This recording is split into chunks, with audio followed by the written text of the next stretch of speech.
Media Group, voice of the people. What's up? Shout out to Neutral Voices Media Group. Hey, y'all, we need y'all. Bridge the gulf between the haves and the have-nots. Your voice matters. Big shout out to Neutral Voices for I'd like to give a shout out to Neutral Voices. Neutral Voices podcast. Your voice matters. Your Voice Matters. America's opportunity. Neutral Voices Media Group. Your voice matters.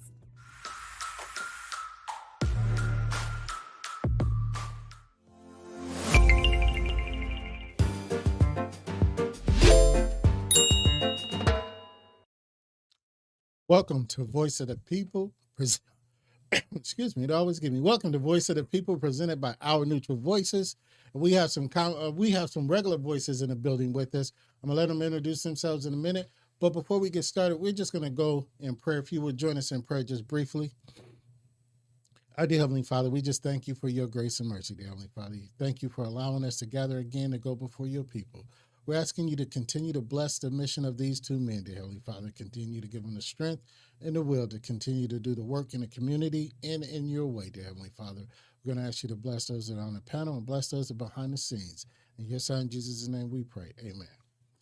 We're going to let you introduce yourself, let everybody get back familiar with you two, and then we'll get into conversation. Go ahead, Mr. Reid.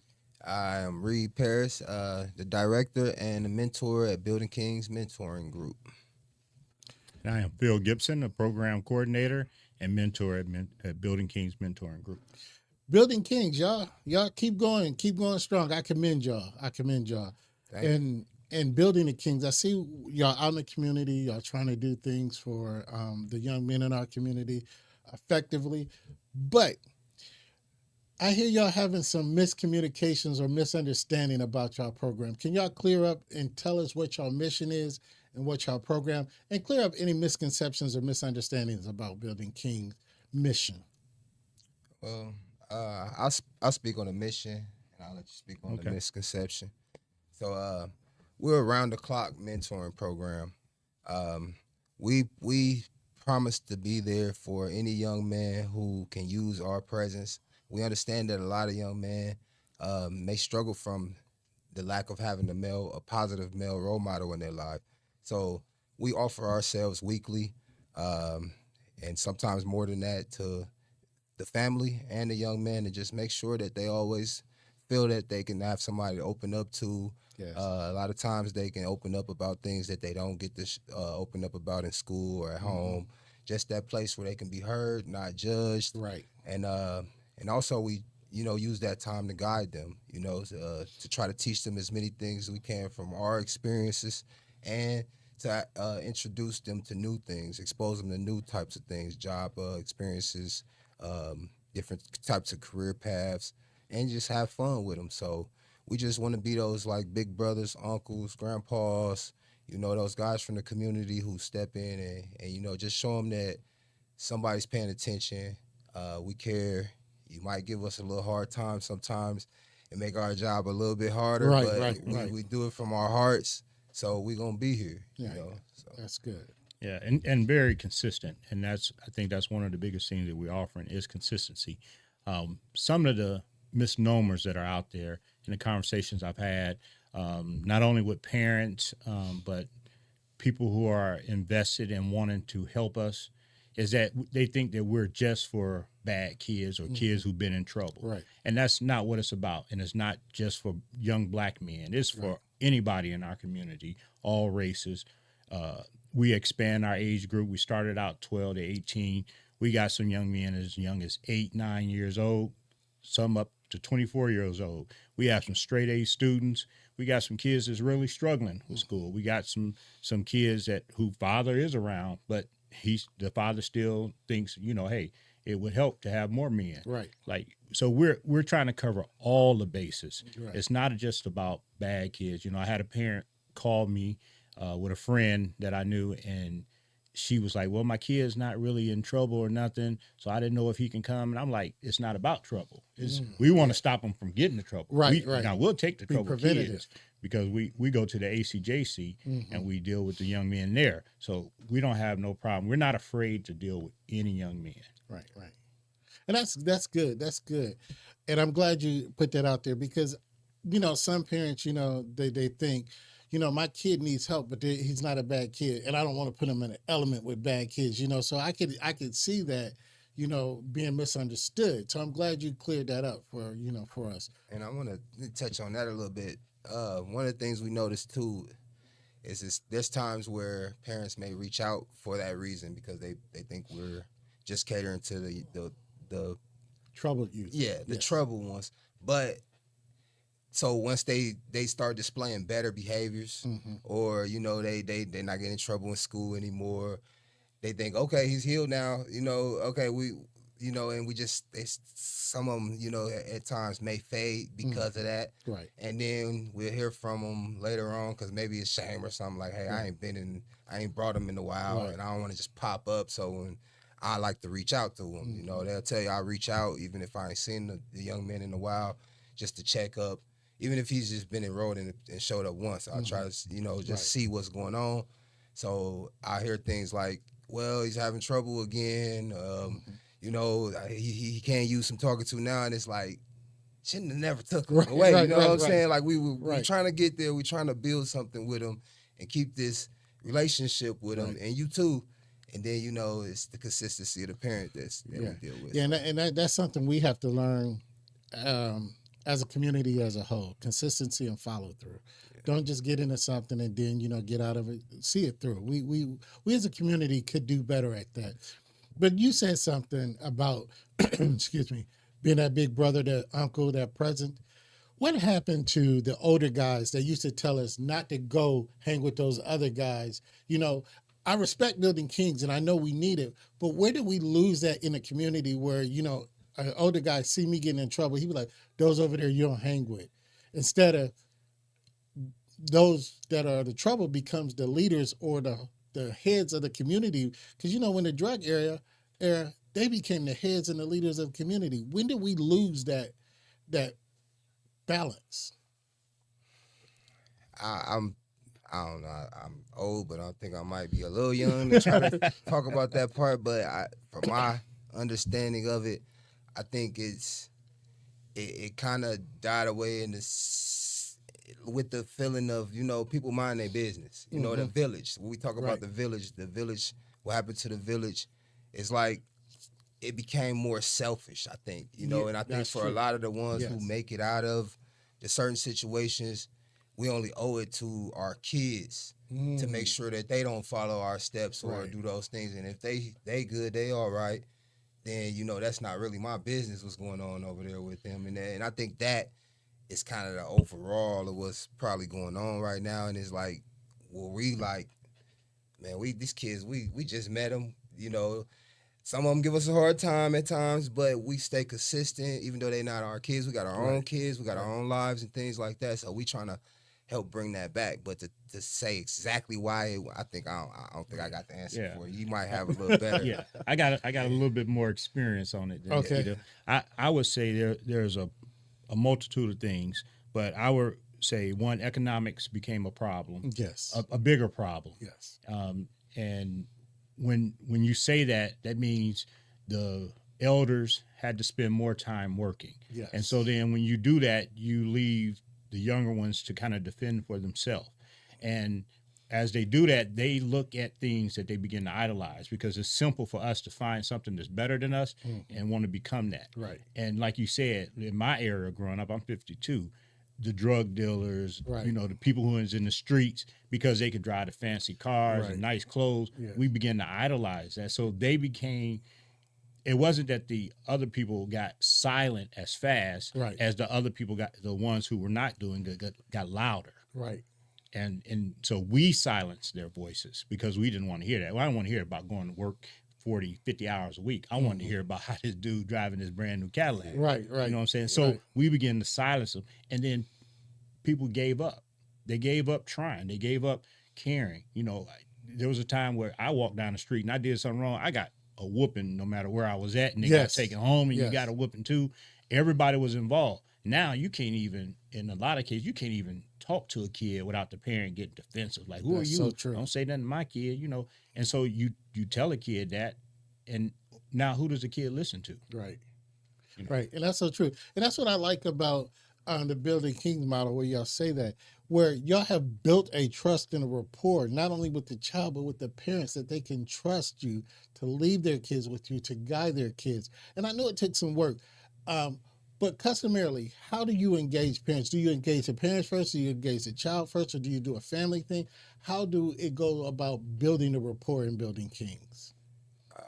We like to do it together. The enrollment process, we try to make sure that the parent brings the child. And what we do is we'll talk with them both. We might have a moment, if it's not a big open enrollment where we got a bunch of people in, but if it's like how we like to do it, more intimate, where it's just that parent, that child, and that meeting, we'll have a moment where we actually send the young man out and we talk more to the parent, to get to understand from them, with him not being around, why it is that they bringing them to the program. What can we help them with? What would they like to see from us? And then we'll have a moment where we talk to him. Or if we got enough mentors on hand, we might have a mentor out speaking with the young man while another dealing with the parent. And we speak amongst each other, and we analyzing and we putting together how can we best work with this young man? What are we seeing? The parents saying this, but what are we seeing from our experience? How can we help? And what, and it's been helpful for us. Up to now. Now I have a question when you say that, but then I got a question for Mr. Phillip. But have you seen or have you encountered where a parent said the child is like this, but y'all see something different? And it's hard to gauge because they have that flip side to them. Have you had that problem yet? Yes, I think that if you're talking about we have situations where they may say that they don't open up to anyone, or we won't get them to talk, or they have a behavior that's outside of your group, or all the behavior. time. Yeah, all the time. Anything that they. Well, it's some. I gotta be honest. It's some that is come here, bro. Come here. But most of the situations, what they say they're bringing them for, we don't see right away. Okay, I got you. They display something different to us. Right. You can call it respect. You can call it a lot of different things, but we kind of have to see them a lot more in action, or in those times we go out and have fun, or the gym, or things like that. We get to see them now come out of that shell, because it's they only want us to see this part of them. So to answer your question, it's a lot of times that we do not see what they say right offhand. Okay. But Mr. Phillip, I want to ask you a question because you mentioned fathers asking for help. Now, a lot of us, we men, we don't like to, say we can't do it. And me not raise my son correctly. How would you encourage and how do you engage men that come to you and say, look, I'm doing the best that I can, but he needs something extra. And I think your program and you all have that extra. How can you help me? How do you deal with those situations? So we do it on a twofold. So when we do on occasion get a man who brings his son or stepson or whatever the case may be to us, we invite them to come also.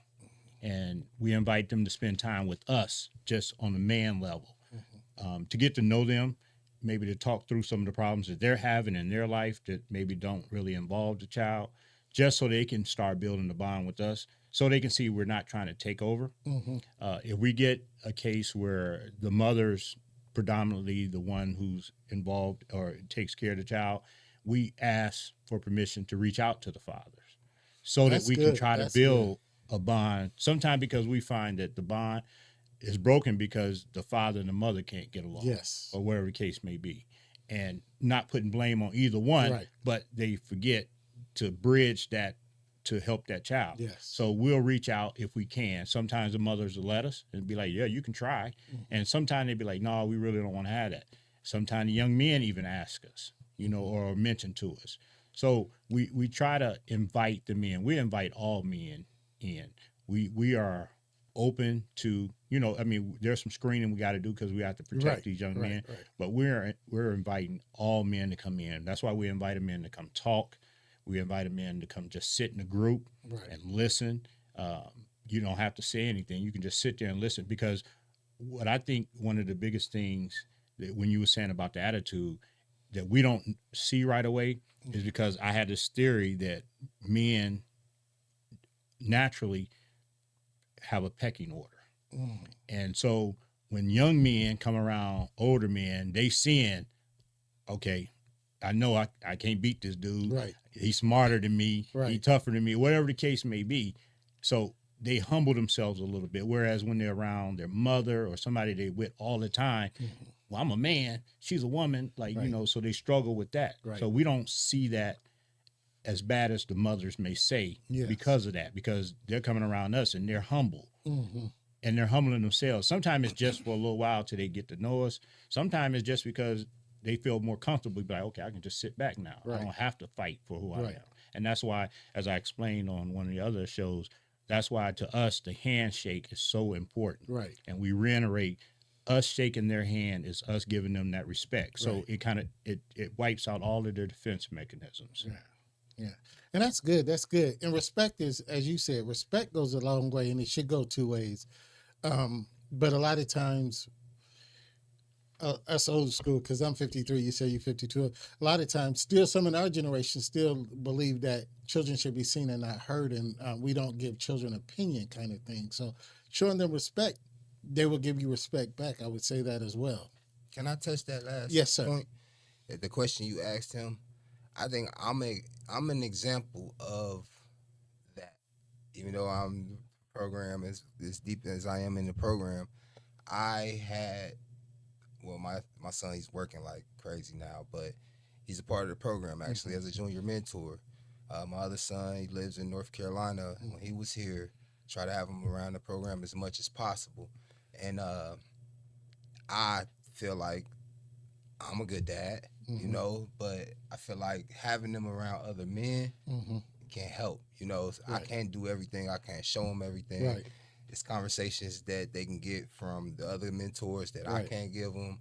So I can give my experience and teach them from my perspective. So I have no problem with my sons being there and them learning something from these other men. Right. You know, so to speak out to the community, to any men who may feel like that's an issue, you know, whether you there present in the group or not, it shouldn't be a problem for other men from the community to pour into your young man. You know, unless you just feel like you completely got it all the way. You can teach them everything financially, everything about every level. You know what I mean? But it shouldn't be a problem. It shouldn't even be an issue. Right. You know? But how many of us all have it all figured out? None of us have it all figured out. We all got a lack in some area. We might know it, but we're not experts in it. And you know, you all can have an expert in that area that I don't have. So I would encourage that. But y'all did mention, and it's been many a times you say the screening process. But what if I am a person that had a background? Maybe it's been 10, 15 years that I had a background. You know, I've been trying to do right now. I'm a father. I want to be involved. I want to help my son. I want to help other kids. I want to tell other kids how not to go the way that I went. And I know some of y'all mentioned that a lot of y'all have had backgrounds, you know, and y'all can bring those experiences with them. Now, how could I, even with the background, be a asset to building kings? I'll tell you now, it don't have to be 15 years ago, you know, because the main thing we're looking for is like, if you have a problem where you hurting children or you touching children, yes, or yeah, things you like can't do in that. that nature, like you're endangering children. We understand guys make mistakes, right, and especially in rougher times in life, we understand that. So a lot of that, if you use it and bottle it up right, you can pour it into these younger dudes. So we wouldn't run anybody away because of that, because that's, to be honest, that's the lure of what we have going on is that we've been through things. We have experiences that we can share from. And that's part of the magic that probably make them listen, certain ones listen a little bit more to what we try to offer them, is that we talking from our experiences. Right. So yeah, it don't have to be 10 years. It's just certain severe things that we would look for. And right now with us working out of the Boys and Girls Club, that's definitely Right. you know, something that we have to. Yeah. No, those are some things you have to be cognizant of, And now, Mr. Phillip, and I want to touch on something Mr. Reid said, and you spoke on it a little bit too. It's a consistency. But have y'all had somebody that has been in your program that left but got into some real trouble? Now they're looking for help. Do y'all welcome them back, and how do you reintegrate them back into? Because again, you don't want to exclude them, but some attitudes you don't want to bring into your environment as well. So how do you reincorporate somebody that might have fallen down after being in your program? So we struggle with this conversation all the time. Like us mentors, we get together, we talk all the time, we text. So we struggle with this. We don't want to turn anybody away. And we understand we're going to get some young men that it's not going to become peaches and cream from. They're not going to turn around and just go straight and narrow. Right. We got some young men who been in our program who continually to go back, and as Mr. Reid likes to tell them all the time, bump their heads. Right. And so we still welcome them back, and we'll still walk through them. What we do is we try to guard the interactions that they have, because what we have found is by welcoming them back and keeping them in that fold, the more you keep them in that fold, the more you put more responsibility on them, the better chance we have of getting them to change, because you're giving them responsibility. So the older ones, because that's normally what it is 16, 17, 18-year-olds, and they're struggling with that identity. So they'll make those bad decisions because they want to be cool and hang out. So when they come in, we putting them in charge of the younger ones and watching them, and they're with them to walk them through that, because now we're saying, like, he's watching you. What you gonna do? You gonna keep doing the same silly stuff you've been doing, or you gonna make an example for him, show him how to do it the right way, and it challenges them to do better. So we welcome all, and that's the same thing with men. Other than those certain cases where the kids may be in danger, you can come in at different levels. Everybody's not going to come in and speak. Everybody's not going to come in and teach, but just being a present, sitting in that meeting makes a big difference, because these young men, especially once they get comfortable, they're going to ask you in that meeting, who are you and why are you sitting here? Right. Like they're going to ask those questions, and they want to know. Right. And then it helps a man who's really trying to change himself when you got a youngster who's looking up to you and asking you those tough questions that you don't want to ask yourself. Right. That's true. But we talked about the ones that may have had a troubled past. Well, let's talk about the professional men. What is your involvement, or do you have a lot of professional men coming in and being involved with these young men, trying to show them, even if you come from, the squares, but you can be a doctor, you can be a lawyer, where are the professional men, or how do they engage your program? So I like to think we professional, man. I'm just playing.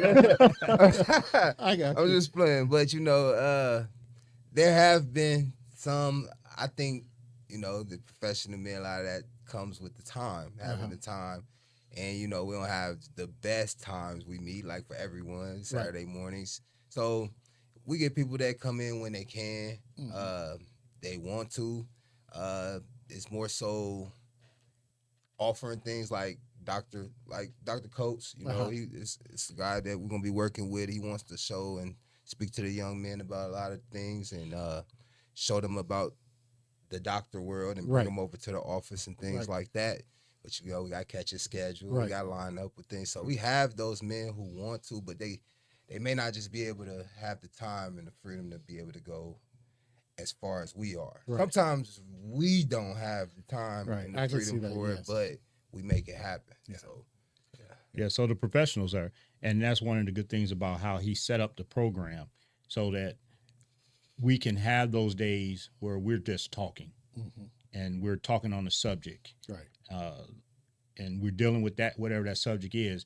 And if someone reaches out to us and say, hey, can I come in? We'll say, yeah, here's the subject we're talking about. And they'll come in and they'll talk on that subject. Sometimes they invite us out. Like we had Dr. Rourke out at, he's a dentist out west at Sycamore Dentistry.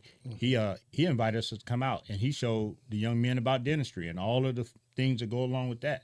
and they were amazed by it. Like they didn't know like that even Right. exists or was an opportunity. So that's really how a lot of the professionals help us, because they'll introduce them to something or a field or their expertise, and it gives them something else to look at. Yeah. So And go ahead. They're on the more of the exposure side of the program, where we're a lot on the mindset part. I got you. know. So Yeah. Yeah. And the reason I asked that, because I was having a conversation with two other gentlemen, because sometimes if I as a man can't see it, me doing it or being within myself, I'll tell my son, well, you can't be a dentist. You can't be a doctor. You can't be this, because I could not amount to that. So we project our failures on our children.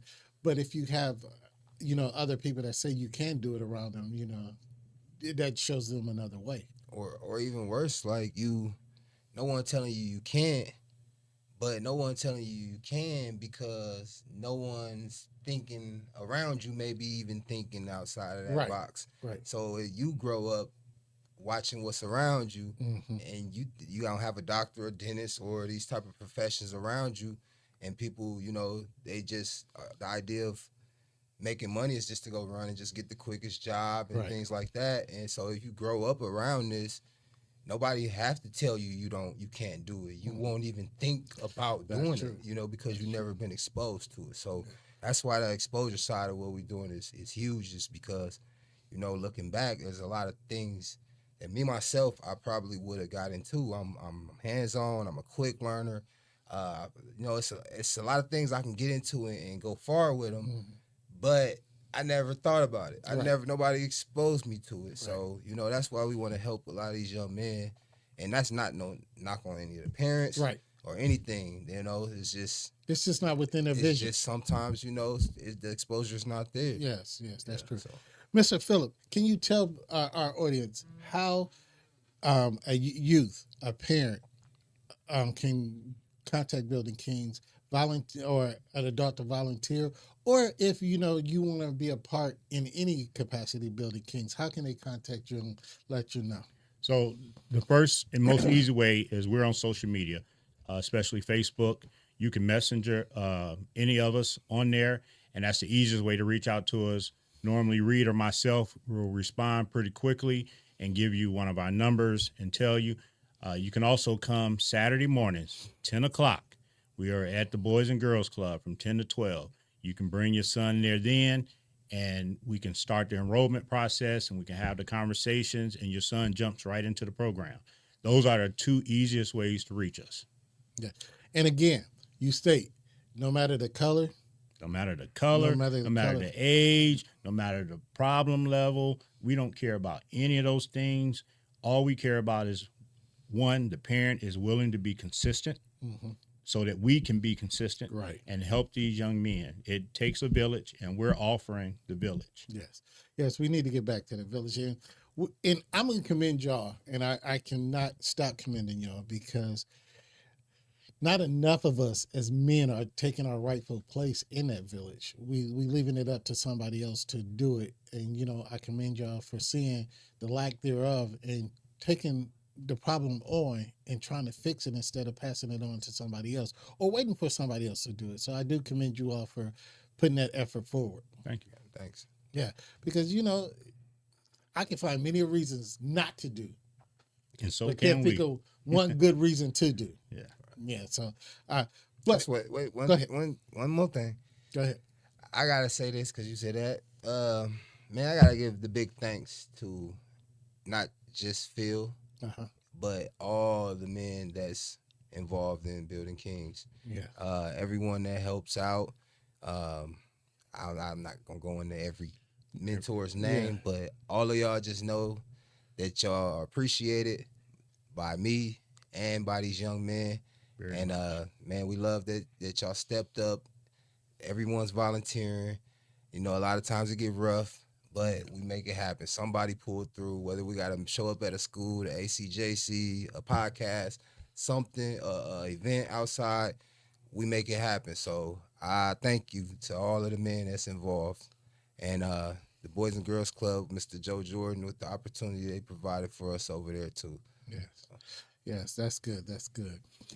Now, if y'all have youth, y'all have young people, we are having a financial seminar. Our last leg of our financial seminar is this Saturday from 4 to 6 p.m. at the Urban League. Bring your youth because they'll learn about budgeting, they'll learn about savings, they'll learn about a lot of things. But I'm going to tell you to bring them because if you bring them, they put their name in a drawing and they got a chance to win a 65-inch TV. Yeah. You know I how love that.